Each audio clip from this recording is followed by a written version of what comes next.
નમસ્કાર દર્શક મિત્રો, હું દીપિકા સેવ ચેનલમાં આપનું સ્વાગત કરું છું। એક નજર કરીએ આજના મુખ્ય સમાચાર।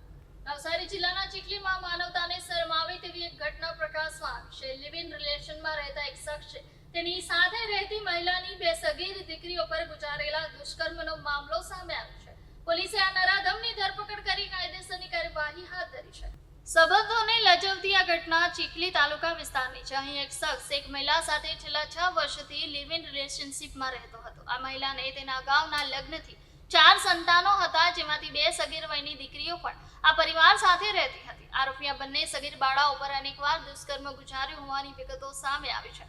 આ પાશવી કૃત્યનો ખુલાસો ત્યારે થયો જ્યારે બાળાઓને પેટમાં અસહ્ય દુખાવો થતા તેમને હોસ્પિટલ લઈ જવામાં આવી હતી। તબીબી તપાસ દરમિયાન આ ચોંકાવનારી હકીકત બહાર આવતા પરિવારના પગ નીચેથી જમીન સરકી ગઈ હતી। નરાધમ દ્વારા દીકરીઓને અને એની માતાને જમવાનું ન આપવાની ધમકી આપી અવારનવાર અવાવરો જગ્યા પર લઈ જઈ દુષ્કર્મ આચરતો હતો। પોલીસે આ સમગ્ર મામલાને લઈ આરોપીની ધરપકડ કરી છે અને પોક્સો એક્ટ હેઠળ ગુનો નોંધી કાયદેસરની કાર્યવાહી હાથ ધરવામાં આવી છે। પરંતુ આ ઘટનાએ સમાજમાં સુરક્ષા અને નૈતિકતા સામે અનેક સવાલો ઊભા કર્યા છે।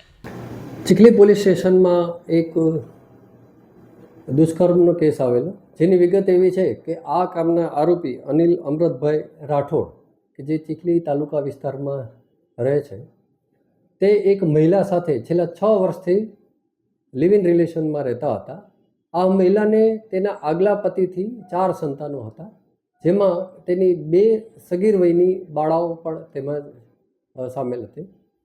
આ બાળાઓ સાથે આ જ ગામના આરોપીઓ, કે જે આ પત્ની, જે એની મા હતી, એની સાથે લિવ ઇનમાં રહેતા હતા, એની બાળાઓ બંને સગીર વયને તેની સાથે તેણે દુષ્કર્મ કરેલું અને ઘણા સમયથી દુષ્કર્મ કરી આવતો હતો।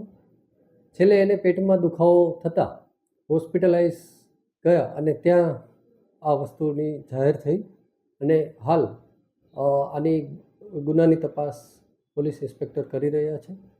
ઉપરાંત આરોપી જે અનિલ રાઠોડની ધરપકડ કરી અને કાયદેસર કાર્યવાહી